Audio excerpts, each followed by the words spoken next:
जय जिनेन्द्र। तीन भुवन में सार वीतराग विज्ञानता, शिव स्वरूप शिवकार, नमः त्रियोग संवारिके। पंडित दौलत राम जी कृत 6 ढाला ग्रंथ पर हम चर्चा कर रहे हैं। छठी ढाल हमारी चल रही है, जिसमें हम मुनि के स्वरूप की चर्चा कर रहे हैं।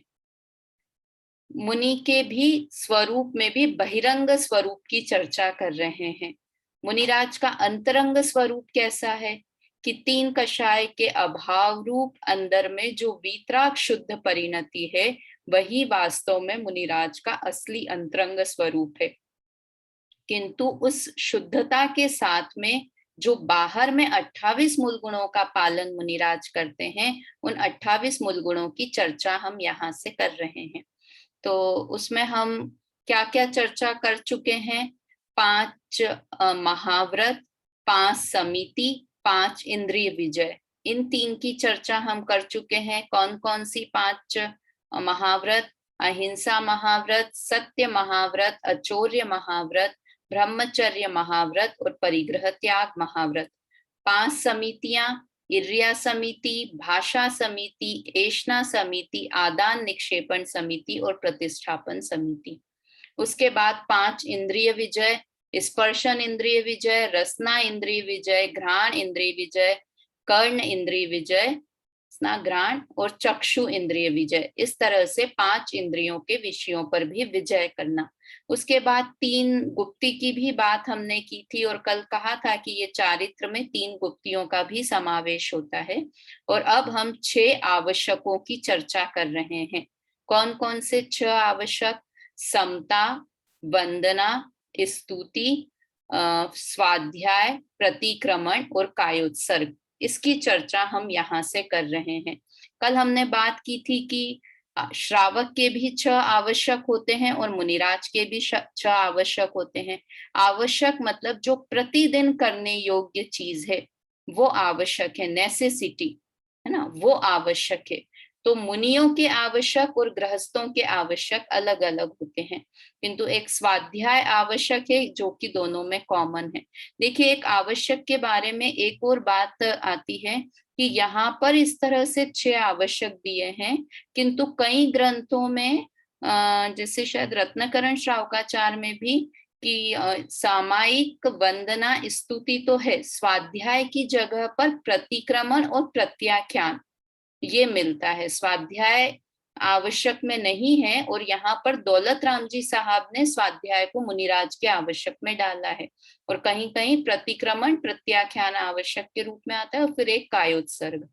तो वो समझिए थोड़ा विवक्षा भेद ही है, क्योंकि उन्होंने प्रतिक्रमण के अंदर ही प्रत्याख्यान को इंक्लूड मान लिया है। समझ में आया? इसलिए दोनों तरह की चर्चा आती है। तो यहाँ पर तो हम दौलत राम जी के हिसाब से जो 6 आवश्यक हैं उसकी चर्चा पढ़ रहे हैं। तो मैं स्क्रीन शेयर करती हूँ पहले आपके साथ। जो अपना छंद चल रहा है, पहले हम छंद एक बार बोल लेते हैं, उसके बाद उस पर चर्चा करेंगे। छंद है 5वां नंबर का छंद हमारा चल रहा है। मुनिराज के 6 आवश्यक और नग्नत्व आदि 7 गुण इस प्रकार हैं। अब 2 ही 28 मूल गुण में से 2 ही मूल गुण रह गए हैं कि मतलब 2 ही भेद रह गए, एक तो 6 आवश्यक और 7 शेष गुण। तो 6 आवश्यक की चर्चा हम यहाँ से कर रहे हैं। पहले पूरा छंद एक बार साथ में बोल लेते हैं। समता सम्हारे थुति उचारे, वंदना जिन देव को, नित करे श्रुति रति करे प्रतिक्रम, तजे तन अहमेव को, जिनके नन्योन न दंत धोवन लेश अंबर आवरण, भूमा ही पिछली रयनि में, कछु शयन एकासन करन। है ना? कल हमने बात की थी समता सम्हारे, मतलब मुनिराज सदा सामायिक को करते हैं। सामायिक और समता दोनों एक से ही कहे जाते हैं। मतलब समता भाव रखना, सामायिक का मुख्य उद्देश्य है समता भाव रखना। कहाँ कहाँ पर देखो, हमको बोलने में बहुत सरल लगता है समता रखना, हम ही बोल देते हैं अरे मुझे तो किसी से राग द्वेष नहीं है, मैं तो सबसे समता भाव रखता हूँ। किंतु वास्तव में इतना सरल है नहीं समता भाव रखना ना। ये समता भी चार तरीके से हम द्रव्य क्षेत्र काल भाव, इस तरह से चार तरह से कर सकते हैं कि सब द्रव्यों में समभाव रखना, किसी जीव से वेर, कोई अर्घावतारण असी प्रहारण, कोई अर्घ से आरती करे और कोई असी से प्रहार करे, ऐसे जीवों पर भी समता रखना। और हमारी तो क्या हालत है कि हम तो जीव के ऊपर राग द्वेष नहीं करते, हम तो इस मोबाइल के ऊपर भी राग द्वेष कर लेते हैं। कैसे मोबाइल के ऊपर राग द्वेष कर लेते हैं कि ये मोबाइल कई बार हैंग हो जाता है ना, अपने बहुत सारा स्टोरेज फुल हो गया हो और हम कर रहे हैं और बहुत देर से खुल, अरे क्या है, उठा के ऐसे फेंक देते हैं ना। कई लोग, जब पहले देखा हो आप लोगों ने, मतलब मैंने तो देखा है ऐसे, क्रिकेट आता था, क्रिकेट मैच चलते थे, तो वो पाकिस्तान जीत गया, इंडिया हार गई, तो इतना गुस्सा, टीवी के ऊपर गुस्सा आ जाता था लोगों को, टीवी फोड़ देते थे, टीवी को आग लगा देते थे। क्यों भाई? कि इंडिया हार गई है, पाकिस्तान जीत गई।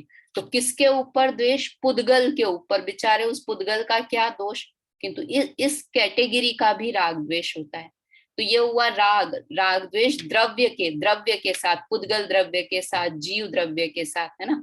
द्रव्य क्षेत्र, क्षेत्र में राग द्वेष, वो बोलते हैं ना, वन उपवन प्रासाद कुटी में नहीं खेद नहीं ममता हो, ऐसा मुनिराज को होता है कि हमको भी शिक्षा कि हम तो भाई कुटिया में है तो अरे बाप रे, ये क्षेत्र से राग द्वेष हो गया।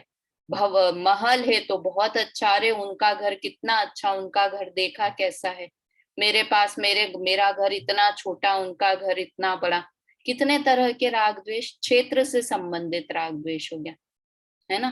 काल, द्रव्य क्षेत्र काल से संबंधित कि भाई गर्मी अच्छी लगती है, कहाँ बारिश आ गई, बारिश से राग द्वेष करने लगे, क्यों आ जाती है ये बारिश, ये गर्मियां तो होनी नहीं चाहिए, जयपुर की गर्मी देखी, परेशान हो गए हैं गर्मी से। क्या कर सकते हैं राग द्वेष करके, ये बताएं? कुछ कर सकते हैं हम? किंतु बस बिना काम के राग द्वेष, भावों से राग द्वेष। तो वो कैसे होता है, जो ज्ञानी का होता है ना, प्रेम भाव हो सब जीवों से, गुणी जनों में हर्ष प्रभु, करुणा स्तोत्र बहे दुखियों पर, दुर्जन में मध्यस्थ विभु। देखो ये कितना अच्छा, दुर्जन में मध्यस्थ विभु, कि जो दुर्जन लोग हैं, अब वो तो कर रहे हैं, लिटरली वो बुरा कर रहे हैं, किंतु उसमें भी समता भाव की, मध्यस्थ भाव, ठीक है, हम मेरे करने से, मेरे बदलने से सामने वाला बदलेगा नहीं। ये इनके रविंद्र भाई के भी सांत्वनाष्टक वगैरह में इतना अच्छा है कि अगर माने तो वो बहुत अच्छा, और नहीं माने तो उसके हाल पर उसको छोड़ दो, उसके कारण स्वयं दुखी सुखी मत हो जाओ ना। तो ये समता सम्हारे, मतलब सब में, द्रव्य में समता भाव, क्षेत्र में, काल में, भाव में, सब चीजों में समता भाव रखना, वो ही वास्तव में सामायिक है, समता भाव रखना, है ना। फिर ये देखो, ये एक और प्रश्न ये नहीं आया तो आना चाहिए था, स्तुति उचारे और वंदना जिन देव को, दूसरा है स्तुति और तीसरा है वंदना आवश्यक। तो हमको तो क्या लगता है, स्तुति और वंदना एक सी चीज है ना, स्तुति करना वंदना करना एक जैसी चीज है। तो ये है ना, रत्नकरण श्रावकाचार्य में बहुत अच्छे से इस चीज को बताया है कि स्तवन करते हैं ना, स्तुति करते हैं, तो स्तुति किसकी, कि 24 तीर्थंकरों की एक साथ स्तुति करना। देखो उसमें ऐसा आया है, मैं उसी में से ही बताती हूँ आपको कि किसे कहते हैं स्तुति। लोक में धर्म का उद्योत करने वाले केवली जिन और वृषभादि 24 तीर्थंकरों के गुणों का कीर्तन करना, उसे कहते हैं स्तवन, है ना, उसको स्तवन कहते हैं। 24 तीर्थंकरों की स्तुति करना, मुंह से उच्चारण करना, वो होता है स्तुति। और वंदना किसे कहते हैं, ये उसी में इस तरह का स्तुति और वंदना का भेद बताया हुआ है रत्नकरण श्रावकाचार्य जी में, कि 24 तीर्थंकर में से किसी एक को नमस्कार करना, किसी एक की स्तुति करना, भक्ति सहित पूजा करना, जय जयकार करना, उसे वंदना कहते हैं। क्या अंतर समझ में आया? कि स्तुति में तो हम कॉमन तरीके से सबका मिलजुल के कि सभी भगवान की एक साथ स्तुति कर दी, और वंदना में कि ये जैसे महावीर वंदना है ना, जो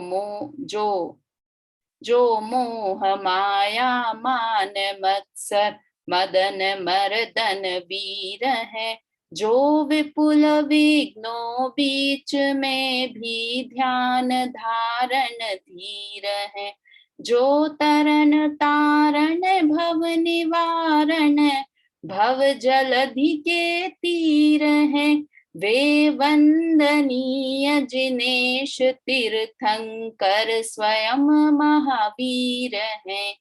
तो ये क्या हुई? महावीर वंदना, इसका नाम ही है महावीर वंदना, क्योंकि इसमें स्पेशली हम महावीर भगवान की स्तुति कर रहे हैं। समझ में आया? स्तुति और वंदना। स्तुति क्या हुई? कि सबकी कॉमन, अपन सकल गेय गायक तदपि ये बोली, तो ये क्या है? जिनेंद्र स्तुति है। तो उसमें कोई पर्टिकुलर भगवान के लिए कि हम शांतिनाथ भगवान की स्तुति कर रहे हैं या महावीर भगवान की कर रहे हैं, ये एक मैं मोटे तौर पे उदाहरण, कई जगह ऐसा नहीं है कि आप आपने महावीर इसको अब जो मोह माया मान मत्सर को जिनेंद्र स्तुति भी बोल सकते हैं, महावीर स्तुति भी बोल सकते हैं, किंतु जो ये मोटे तौर पे अर्थ बताया गया है वो यही है कि स्तुति होती है कि सबकी मिली जुली, एक अरहंत भगवान की स्तुति कर ली, सकल गेय गायक तदपि निजानंद रसलीन, सो जिनेन्द्र जयवंत नेत अरिरज रहस विहीन। तो ये क्या हुई? कि सब की सब कौन है? सकल गेयों को जानने वाले, कि जितने भी भगवान हैं, जितने भी तीर्थंकर हैं, वो सब सकल गेयों को जानने वाले हैं, है ना। तो वो हो गई स्तुति। और वंदना क्या हो गई? कि पर्टिकुलरली उसकी कर ली। वो पार्श्वनाथ वंदना एक करते ना, नरेंद्रम फणेन्द्रम सुरेशम, है ना, वो है ना नरेंद्रम फणेन्द्रम वाली स्तुति, तो वो वाली हो गई पार्श्वनाथ स्तोत्र वंदना हो गई। वो पार्श्वनाथ भगवान को स्पेशली याद कर लिया हमने। तो ये एक मोटे तौर पर अर्थ है कि स्तुति करना और वंदना मतलब किसी पर्टिकुलर तीर्थंकर को याद करना, किसी पर्टिकुलर भगवान को याद करना। तो प्रतिदिन मुनिराज स्तुति बोलते हैं और वंदना करते हैं। देखो अब एक बात और, कि हमको क्या लगता है कि ये सब चीजें हम मंदिर में जाएं तो ही हो सकती है, तो ही मंदिर में जाएंगे तो ही स्तुति हो सकती है, मंदिर में जाएंगे तो ही वंदना हो सकती है। मुनिराज के पास वो जंगल में हैं, तो उनके पास मैंने कल बताया था ना कि देव दर्शन का, देव पूजा ये है, ये आवश्यक या प्रतिदिन करने वाली चीज श्रावकों के लिए है, मुनिराज के लिए ये कंपलसरी नहीं है। ऐसे ही, क्योंकि अगर मुनिराज के लिए कंपलसरी हो ना, तो मुनिराज को फिर जंगल छोड़ के, उनको मुख्य रूप से जंगल में रहते हैं मुनिराज, उनको नगर में रहना पड़े, धर्मशालाओं में रहना पड़े, कि जहां पर मंदिर हो। अपन देखते हैं ना कि घर खरीदते हैं तो क्या देखते हैं कि मंदिर पास में है या नहीं है ना। जैसे ऐसे बोलते हैं हमारे यहाँ, तो पहले ऐसे बोलते थे कि जिसे मतलब अपन घर खरीदो और सारी चीजें देख लो, मार्केट पास में होना चाहिए, रेलवे स्टेशन एयरपोर्ट पास में होना चाहिए, मार्केट पूरा सब्जियां वगैरह सब मिल रही है या नहीं, आसपास के लोग अच्छे हैं या नहीं, वो सब। और मंदिर देखा कि नहीं, आजकल तो ये हो रहा है कि जिम होना चाहिए, बच्चों के लिए प्ले एरिया होना चाहिए, है ना, थिएटर हो तो और भी अच्छा है, जिम हो तो, और बैडमिंटन कोर्ट हो तो, स्विमिंग पूल हो तो बहुत अच्छा है। ये सब चीजें देख लें और मंदिर हम देखें ही नहीं। तो जिसे मंदिर दूर लगे उसे समझना चाहिए कि नरक का द्वार नजदीक है। तो पहली शर्त है घर लेने के पहले, जिनके पहले से बने हुए हैं ये वो, उनको झगड़ा करने का नहीं कह रही हूँ, पर अगर हमारे हाथ में है, हम परचेस कर रहे हैं, कुछ कर रहे हैं, तो ये पक्का देखना चाहिए कि जिन मंदिर हमारे घर के नजदीक हो ना, ताकि, क्योंकि ये रोज करने, जैसे हम कैसे देखते हैं सब्जी मार्केट पास में हो, क्यों भाई? क्योंकि हमको रोज ही सब्जियां खरीदनी होती है भाई, इसलिए हमारे घर के पास में होना चाहिए। तो वैसे ही हम प्रतिदिन मंदिर जाएं तो मंदिर पास में होगा तो इजीली जा पाओगे। अभी तो चले गए, नहीं भाई हमारा तो 3 किलोमीटर दूर है और हम तो रोज 3 किलोमीटर भी चले जाते हैं, 5 किलोमीटर भी, हमको तो नहीं लगता है। अभी चले जाते हो, जब 50 60 70 साल के हो जाओगे तब जा पाओगे। डिपेंडेंसी हो जाती है, इसलिए सबसे ज्यादा इजीली अवेलेबल मंदिर होना चाहिए, वॉकिंग डिस्टेंस पे हो तो सबसे ही बेस्ट बात है। समझ में आया? तो इस तरह से यहाँ पर बताया कि स्तुति करते हैं और वंदना करते हैं। तो मुनिराज, हमको क्या लगता है मंदिर नहीं गए तो हम स्तुति और वंदना कैसे कर पाएंगे? तो ये मुनिराज भी करते हैं ना, वास्तव में अपने भावों में परिणामों से भगवान को याद करना, उसका नाम ही स्तुति और वंदना है। तो वे प्रतिदिन मुनिराज देव शास्त्र गुरु को स्मरण करते हैं, है ना, प्रतिदिन उनकी स्तुति और वंदना करते हैं। ये यहाँ पर बता रहे हैं मुनिराज के आवश्यक में कि अरे मैं तो मुनिराज हूँ, मुझे क्या जरूरत है भगवान के दर्शन की, मुझे कहाँ गुरु की वंदना, कहाँ शास्त्र की, मैं तो खुद ही चलता फिरता ग्रंथ हूँ, मैं तो खुद धर्म का उपदेश देता हूँ, तो मैं क्या शास्त्र की वंदना? नहीं, उनके अपने आप ऐसे शुभ भाव आते ही हैं स्तुति और वंदना करने के। समझ में आ गए? 3 याद हो गए अच्छे से, कौन कौन से? सामायिक, स्तुति और वंदना, 3 हो गए। अब चौथा है स्वाध्याय, जिसे कि यहाँ क्या कहा है? नित करे श्रुति रति, है ना, श्रुति रति करते हैं मतलब श्रवण करते हैं, प्रेम से श्रवण करते हैं, किसका? कि स्वाध्याय करते हैं। श्रुति मतलब यहाँ स्वाध्याय लिखा कि रुचि पूर्वक स्वाध्याय को करते हैं।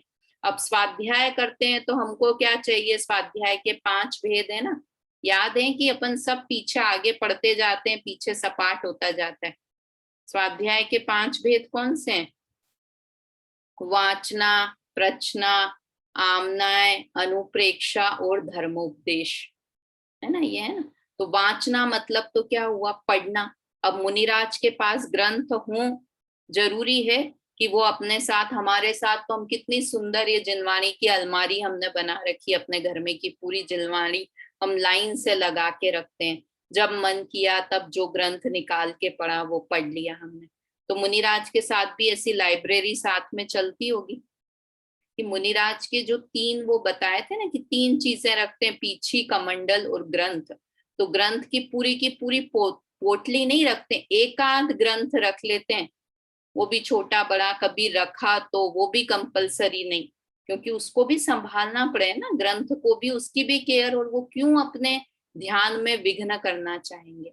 तो फिर उनको कैसे स्वाध्याय होता है? वाचना तो होता ही नहीं है उनको, ग्रंथ को पढ़ना तो होता ही नहीं है मुनिराज का, तो कैसे वाचना होता है?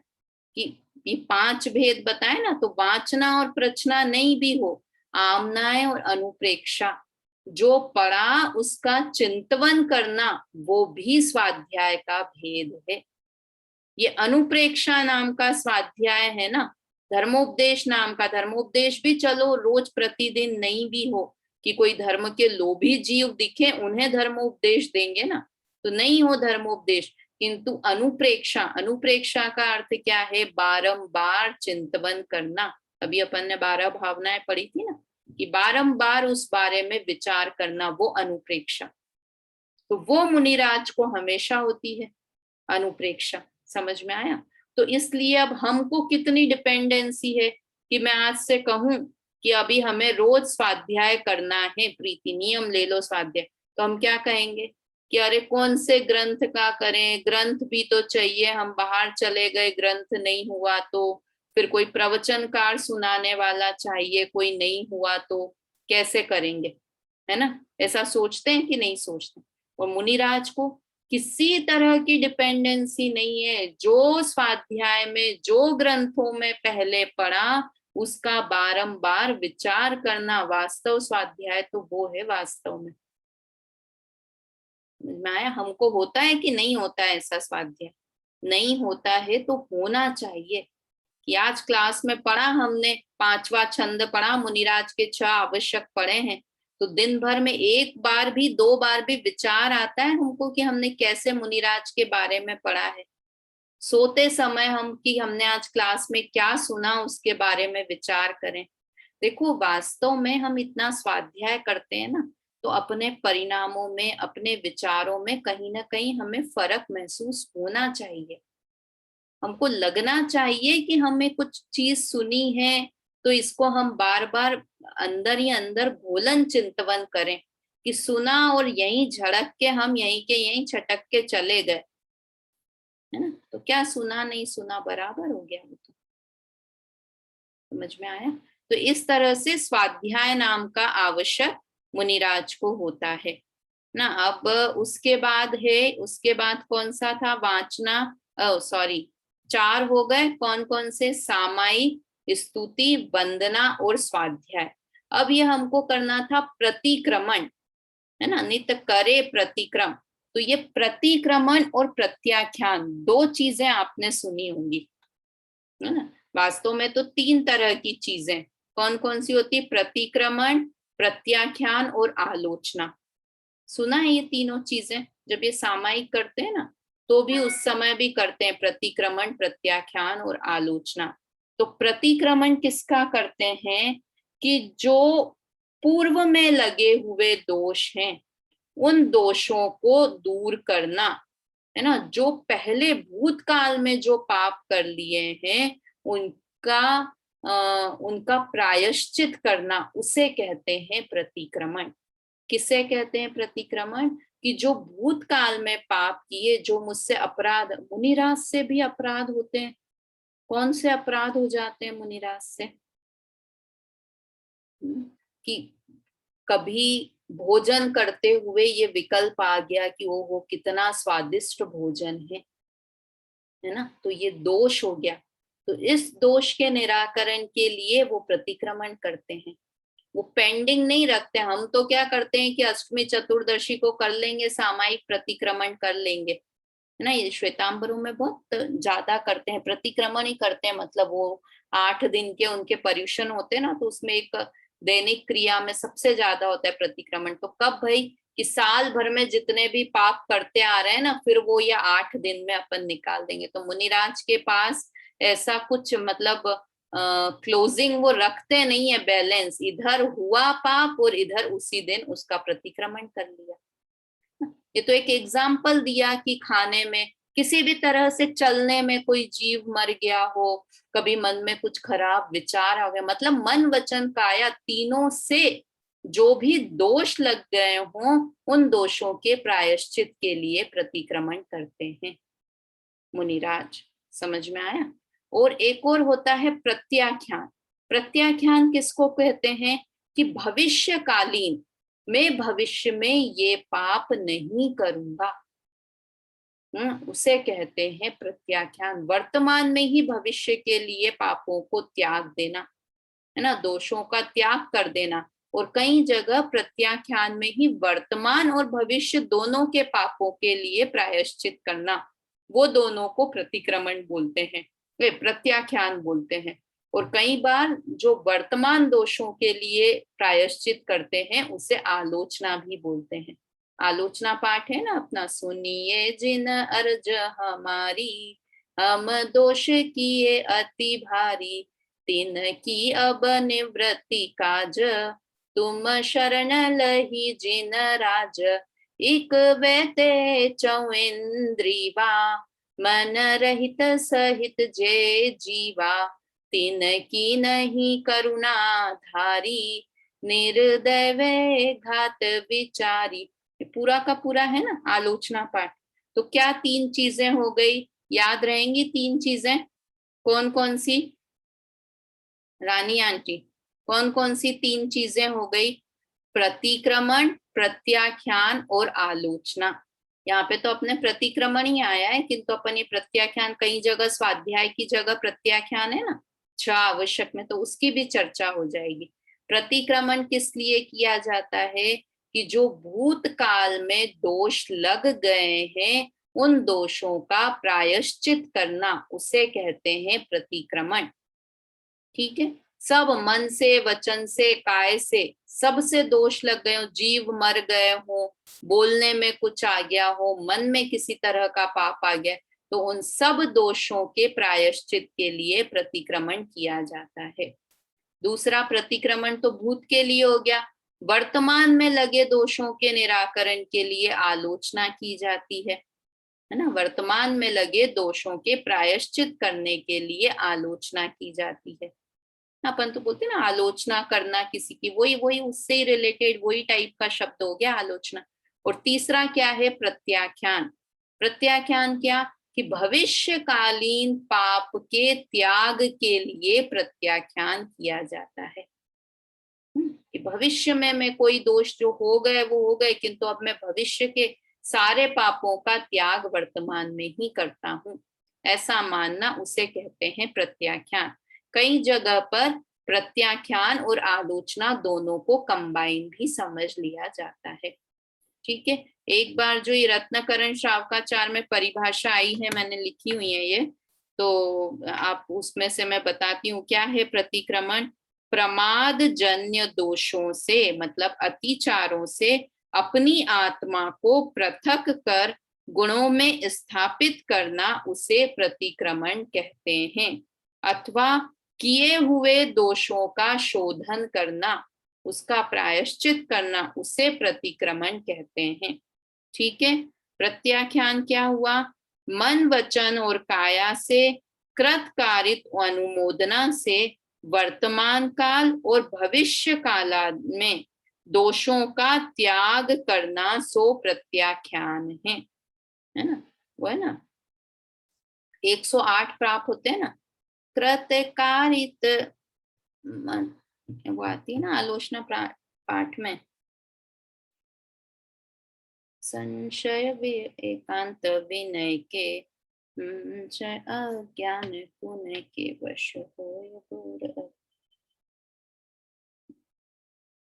एकदम से ध्यान नहीं आ रहा है, वो लाइन आती है ना, कृतकारित कृतकारित अनुमोदन से बहु कर्म किए मन माने, कछ समरंभ समारंभ आरंभ मन वचतन कीने प्रारंभ, कृतकारित मोदन करिके क्रोधादि चतुष्टय धरिके, इम आठ जु इमि भेदन्ते अघ कीने परिच्छेदन्ते, तीन की कहूं को लो कहानी तुम जानत केवल ज्ञानी, है ना। ये 108 पाठ 108 पाप बताए ना, कृतकारित अनुमोदन से, और वो सब क्रोध मान माया लोभ, इससे अभी अपन उस डिटेल में नहीं जाते। तो इस तरह से 108 पापों का त्याग करना वो प्रत्याख्यान कहलाता है। ठीक है, तो इस तरह से प्रतिक्रमण और प्रत्याख्यान की बात हुई। अब एक अंतिम आवश्यक रह गया, कौन सा आवश्यक है वो? कायोत्सर्ग। कल हमने पढ़ा था काय का कायोत्सर्ग किसे कहते हैं? तजे तन अहमेव को, कि शरीर के प्रति राग को छोड़ना, अहमेव को छोड़ना, ममत्व को छोड़ना, अहम में वो मेरा ही है शरीर, ऐसे ममता को छोड़ना, उसका नाम है कायोत्सर्ग करना। अब हम किसको कायोत्सर्ग करना समझते? पहली बात तो क्या मुनिराज को शरीर से ममत्व है भी सही? हम तो क्या समझते हैं कि मुनिराज को ममत्व है ही नहीं शरीर से, है ना। शरीर देखो, तन तजे, तन को नहीं तजते हैं, तन के प्रति जो ममत्व भाव है उस ममत्व भाव को तजते हैं। शरीर से द्वेष नहीं करना है हमको, शरीर में जो मेरा ममत्व अपनापन है उस अपनेपन का त्याग करना है, उसका नाम कायोत्सर्ग करना है। तो मुनिराज को है क्या शरीर से ममत्व? कि हाँ है ना। क्या बात करते हो, मुनिराज को शरीर से ममत्व है? हाँ, स्वंजलन कषाय जितना ममत्व है, अनंतानुबंधी अप्रत्याख्यान और प्रत्याख्यानावरण जितना ममत्व नहीं है शरीर से, किंतु स्वंजलन कषाय अभिशेष है ना, उतना ममत्व है। तो उतना ममत्व को भी छोड़ना उसे कहते हैं कायोत्सर्ग आवश्यक। अपन कब कब कर लेते हैं कायोत्सर्ग? कि सुबह उठ के कायोत्सर्ग, हम तो किसको बोलते हैं? 9 बार नमोकार मंत्र बोल लिया, उसका नाम कायोत्सर्ग है। फिर कब बोलते हैं? सुबह उठने के बाद फिर भगवान की स्तुति, वो 3 परिक्रमा लगानी चाहिए, फिर कायोत्सर्ग करना चाहिए, तब कर लेते हैं।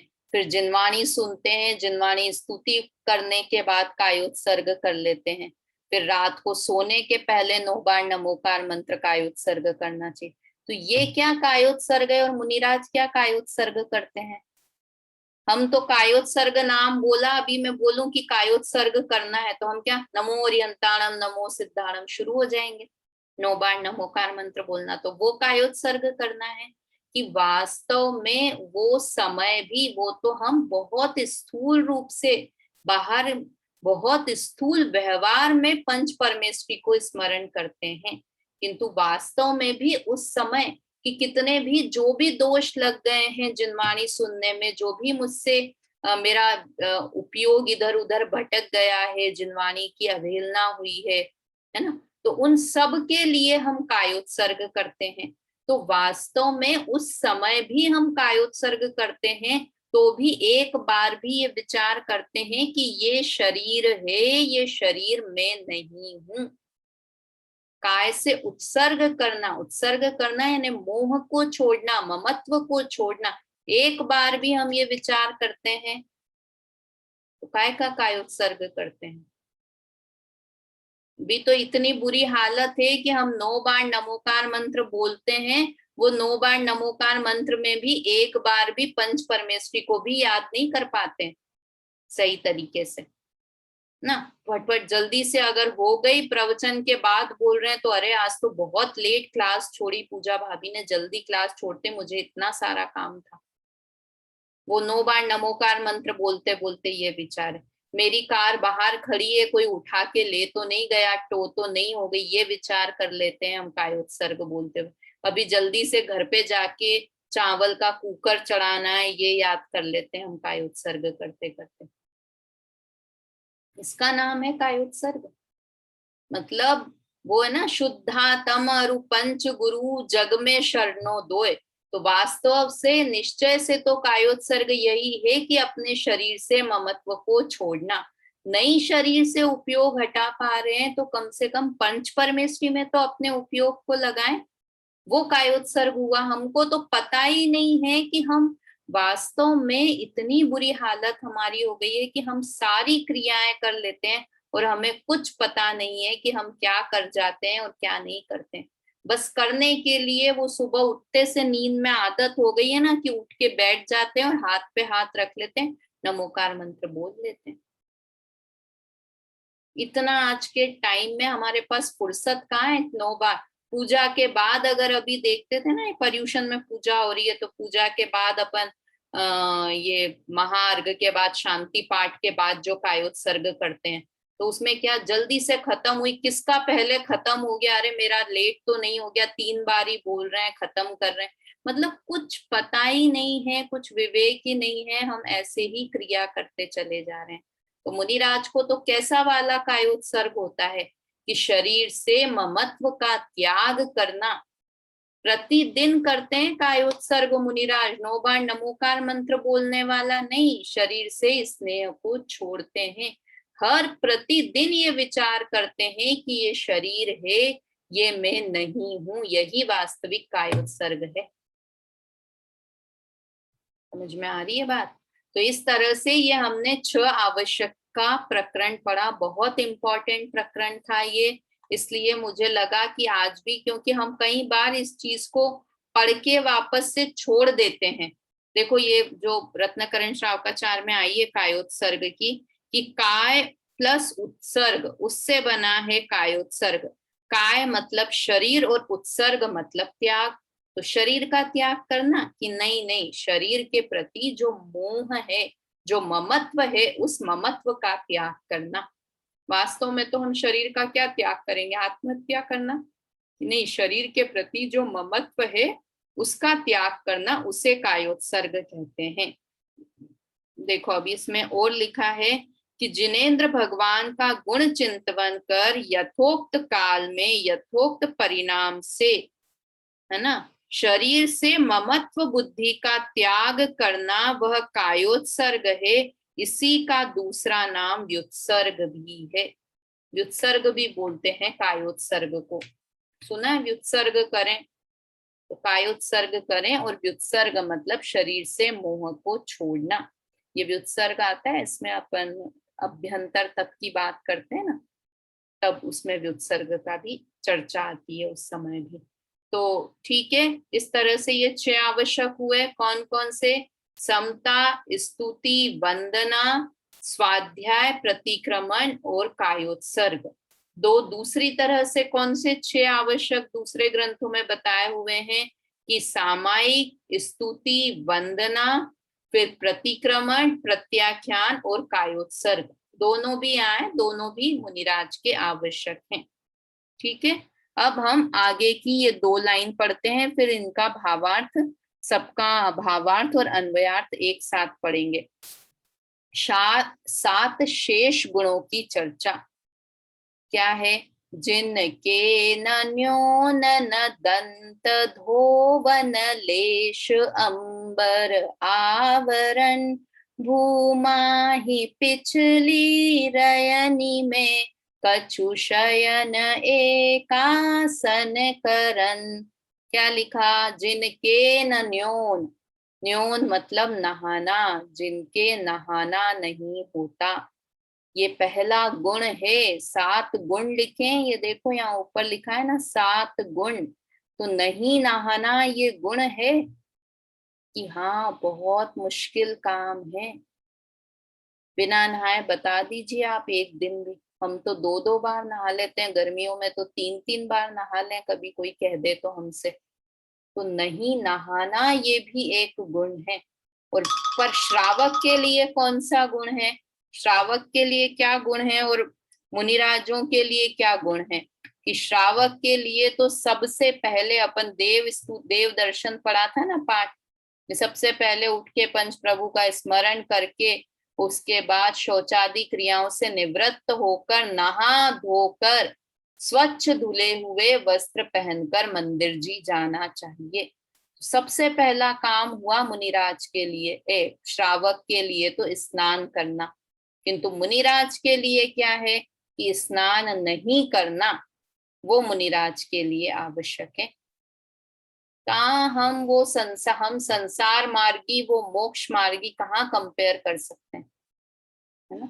और वास्तव में बिना नहा के रहना ये बहुत हिम्मत चाहिए उसके लिए भी कि बिना नहाए रह जाए। अपन होते ना बीमार, 2-3 दिन नहीं नहा पाते हैं, तो कैसा लगता है कि सबसे पहले तो नहा लेते हैं भाई। अभी पर्यूषण में ही अपन लोग कई बार ले लेते हैं ना नियम कि भाई मैं नहीं साबुन आदि का इस्तेमाल नहीं करूंगी, कम से कम आधा बाल्टी पानी में ही नहा लूंगी, ये सब नियम अपन लेते हैं ना पर्यूषण में। तो कैसा लगता है 10 दिन बाद कि आज तो बिल्कुल नहा के सर मसल मसल के नहाना है बिल्कुल अच्छे से। क्यों? कि भाई 10 दिन नहीं नहाए हैं। नहीं मतलब अच्छे से नहीं नहाए, तो अच्छे से नहाने के लिए हमको एक दिन चाहिए पड़ता है। हम लोग क्या हुआ, बचपन में छोटे होते हैं ना, छोटे बच्चे होते हैं, तो कई बार क्या होता है कि नहाना नहीं होता है सर्दियों में, तो अपन पीछे पड़ते हैं बच्चों से कि क्या है तुम नहा नहीं रहे हो, चलो चलो नहाओ, नहाना तो है ही, बिना नहाए नहीं चलेगा, रोज नहाना ही है। तो वो क्या बोलते हैं बच्चे कि अरे वाह आप हमको कहते हो, आपने ही तो पढ़ा है कि मुनिराज तो नहाते नहीं है, तो मैं तो मुनिराज जैसा हूं, मैं तो नहीं नहाने वाला। ऐसा अच्छा एक्सक्यूज दे देते हैं बच्चे आजकल, जिन्होंने थोड़ा कभी बचपन में पाठशाला आदि गए हो ना कभी। और वास्तव में ऐसी चर्चा करनी चाहिए कि मुनिराज ऐसे रहते हैं, ऐसे करते हैं, तो बच्चे इस तरह से रास्ता निकाल लेते हैं ना। तो यहाँ तो क्या है, पहला आवश्यक कि मुनिराज स्नान नहीं करते हैं। क्यों नहीं करते हैं? क्यों नहीं करते हैं मुनिराज? क्योंकि वो शरीर की तरफ उनका ध्यान ही नहीं है ना। दोनों ही तरफ से कि बहिरंग में क्या कारण है और वास्तव में अंतरंग कारण क्या है, कि शरीर से उन्हें, शरीर कैसा गंदा रहे साफ रहे, उन्हें शरीर से मतलब ही नहीं है, इसलिए वो स्नान नहीं करते हैं। पहला सबसे मुख्य बात कि शरीर के प्रति शरीर के श्रृंगार, नहाना भी एक तरह का श्रृंगार है ना। तो इसलिए शरीर के प्रति उन्हें राग ही नहीं है, इसलिए नहाने का विचार नहीं है। दूसरी बात, नहाने में जीवों की हिंसा होती है, उस हिंसा से बचने के लिए वो स्नान नहीं करते हैं। दूसरी बात। तीसरी बात कि अगर स्नान करेंगे तो स्नान करने के लिए फिर समुचित सारी की सारी सामग्रियां भी चाहिए, बाल्टी भी चाहिए, मग्गा भी चाहिए, गलना भी चाहिए पानी छानने के लिए, है ना। पानी छान के ही नहाएंगे। फिर कहाँ कुएं में से पानी निकालना है, नदी में से पानी लेना है, तो उसके लिए चाहिए, कुएं में से लेना है तो रस्सी चाहिए मुनिराज को। कितना सोचो एक नहाने के लिए। फिर खाली नहाने से कैसे काम चलेगा, कभी कभी तो साबुन भी लगानी पड़ेगी। जब नहाने का विचार आ गया है तो साबुन का भी विचार आ जाएगा, तो साबुन भी होनी चाहिए। मतलब कितनी वही पूरी गृहस्थी खड़ी हो जाएगी एक नहाने के लिए। मतलब वो मुनिराज एक हाथ में पीछी कमंडल है और एक हाथ में बाल्टी लेके साथ में चलते नजर आएंगे कि क्यों भाई, कि मुनिराज को तो स्नान करना है। एक एक चीज के पीछे लॉजिक है कि वास्तव में अंदर में उन्हें शरीर से राग खत्म हो गया है, जीवों के प्रति दया परिणाम है, इसलिए बाहर में नहाते नहीं हैं। और बाद में ये सारे दंट कमंडल, ये सारी चीजें उन्हें नहीं चाहिए, इसलिए मुनिराज के अस्नान नाम का गुण होता है। समझ में आया। न दंत धोवन, ब्रश नहीं करते हैं मुनिराज, दंत धोवन भी नहीं करते हैं, है ना। बिना दांत धोए देख लो, मतलब मुंह भी नहीं खोलते हैं। कितने लोग होते हैं ना कि बिना ब्रश के करते रहेंगे, कि नहीं, वो अच्छा नहीं लगता है, मुंह में आता रहता है ना। किंतु हाँ, भोजन के बाद वो अच्छे से पानी पीकर अंदर पी लेते हैं, क्योंकि अगर मुंह में कुछ अन्न वगैरह रह गया तो उसमें जीवों की उत्पत्ति होगी। तो वो भोजन के पश्चात अच्छे से गार्गल करके उस पानी को पी लेते हैं। समझ में आया। तो इसलिए वो उनके मुंह में कीड़े हो जाना या जीवों की, अपन कहे ना कि अरे ऐसे तो जीवों की उत्पत्ति। देखो मुनिराज स्नान नहीं करते हैं। अभी समय हो गया है, मुझे लगता है कि अपन बस इतना ही दो तीन आवश्यक ले पाएंगे। बाकी के आवश्यक की जल्दी भी नहीं करनी चाहिए। मुझे ऐसा लगता है कि ये प्रकरण ऐसा है कि इसे शांति से समझना चाहिए, और लॉजिकली हर चीज लॉजिक से कि क्यों ऐसा करते हैं, है ना। मुनिराज स्नान नहीं करते हैं, ब्रश नहीं करते हैं, तो हमको कैसा विकल्प आता है कि नहीं, कहीं गंदे तो नहीं, गंदे नहीं लगते होंगे मुनिराज को, कि मेल मेल शरीर पर आ जाता होगा या मुंह से बदबू आती होगी ब्रश नहीं करते होंगे तो। किंतु ये समझो तप का चमत्कार होता है कि मुनिराज की स्किन ग्लो करती है, और हमारी इतनी बुरी हालत है कि इतना सब लगाते हैं। ये लगा लिया, ये सोप गर्मियों में, ये वाला सर्दियों में, ये वाला बारिश में, ये वाला साबुन, सब जो अच्छा मार्केट में साबुन आ जाए वो लगा लें, उसके बाद भी स्किन का पता ठिकाना नहीं है। क्योंकि वो अंदर की गंदगी है ना, अंदर का कषाय भाव है, इसलिए वो चेहरे पे नजर आता है। समझ में आया। और मुनिराज को क्या है कि अंदर से कषाय भाव नहीं है, अंदर से, जैसे देखा है, देखो जो मैं आपको बताऊं, बच्चों की स्किन कितनी अच्छी होती है ना। और बड़ों की आते आते बड़ों की स्किन कैसे हो जाती है, कि बच्चों में अंदर से वो निकषाय भाव इतना इतनी ज्यादा मायाचारी नहीं होती है। बच्चे होते हैं ना, बच्चों का हृदय एकदम कैसा बोलते हैं, बिल्कुल शिशु के जैसे होते हैं, उन्हें एकदम कोमल हृदय होता है। तो वो उनकी स्किन पे नजर आता है, इसलिए इतने सॉफ्ट सॉफ्ट और इतने अच्छे होते हैं। तो ये समझो मुनिराज में भी अंदर में कषाय भाव नहीं है, अंदर में किसी के प्रति द्वेष भाव नहीं है, अंदर से कोमल परिणाम है। अंट शंट खाते नहीं है, तला गला खाते नहीं है, गरिष्ठ भोजन करते नहीं है। तो वो अंदर की शुद्धता है ना, वो बाहर उनकी स्किन पे भी नजर आती है, इसलिए ग्लो करती है तप का प्रभाव। कई लोग देखो, आपने देखा होगा अभी पर्यूषण में 10-10 उपवास करते हैं, तपस्या कर लेते हैं ना, तो उसके बाद स्किन उनकी एकदम ग्लो करने लग जाती है। अपन क्या बोलते हैं कि तप की शक्ति है ये। वास्तव में क्या तप की शक्ति है वो, कि आपने अंट शंट कचरा नहीं डाला है ना बॉडी में, तो उसके कारण उनकी स्किन में भी तेज हो जाता है ग्लो करने। तो मुनिराज की स्किन ऐसी तेज और ग्लो करती होती, कहाँ ऐसा कि वो नहाते नहीं है, अरे अरे ऐसे मुनिराज, अरे बहुत अच्छे, हमसे 1000 गुना अच्छे होते हैं मुनिराज। समझ में आया। और इसी तरह से दांत के लिए भी, कि ब्रश नहीं करते, हमारे तो ब्रश करने के बाद भी ये हालत है, और उनकी बिना ब्रश करे भी उनके दांत इतने अच्छे मजबूत और अच्छे, और मुंह से बदबू नहीं आती है। क्यों? क्योंकि बार बार मुंह जूठा नहीं करते हैं ना। हम तो अभी खाया, 2 घंटे बाद फिर खाएंगे, फिर 2 घंटे हो गए, हर 2-2 घंटे में खाना चाहिए। ये पता नहीं आजकल कहाँ कहाँ से नई नई चीजें आ गई है कि कैसे एकाशन कर लेते हो, हर 2-2 घंटे में कुछ खाना ही चाहिए, तब स्किन अच्छे से, तब बॉडी अच्छी रहती है। आप लोग तो कैसे 1-1 2-2 बार खाते हो। अरे ये बार बार खाते हैं तो बार बार ब्रश करना चाहिए फिर। तो मुनिराज न बार बार मुंह झूठा करते हैं, इसलिए दांतों में कुछ फंसने का सवाल ही नहीं होता है। और उस समय भोजन किया, उसी समय गरारा करके उस अन्न को पूरी तरह से अंदर ले लेते हैं। मुंह में अन्न रहता नहीं है, मुंह में स्वाद नहीं रहता है अन्न का। तो इसलिए दांत भी एकदम सही रहते हैं। मतलब सारी क्रियाएं इतनी सिस्टमेटिक होती है कि उनको मुनिराज के ये दूसरी की दांत सड़ रहे हैं, स्किन में पिंपल्स हो रहे हैं, खुजली हो रही है, ये हो रहा है, कुछ नहीं, कुछ नहीं। क्योंकि अंदर में परिणाम कोमल हैं, शुद्ध हैं, तो बाहर में सारी चीजें ही अच्छी नजर आती हैं, सब चीजें अच्छी चलती हैं। तो ऐसा अद्भुत मुनिराज का जीवन होता है। और इतने अच्छे हमारे दिगंबर संत होते हैं, वास्तव में मन में विचार भी नहीं आना चाहिए ऐसा। पर विचार क्या आना चाहिए, देखो तो एक बार मुनिराज की मुद्रा को ध्यान से देखो तो, नतमस्तक हुए बिना हम नहीं रह सकते उन्हें देखकर, है ना। तो ऐसे मुनिराज को हम स्मरण करें, आज पूरा दिन मुनिराज के बारे में चिंतन करें, विचार करें कि कैसे मुनिराज होते हैं, कितने धन्य मुनिराज होते हैं। वो भजन है ना, धन्य मुनिराज का जीवन, धन्य मुनिराज की समता।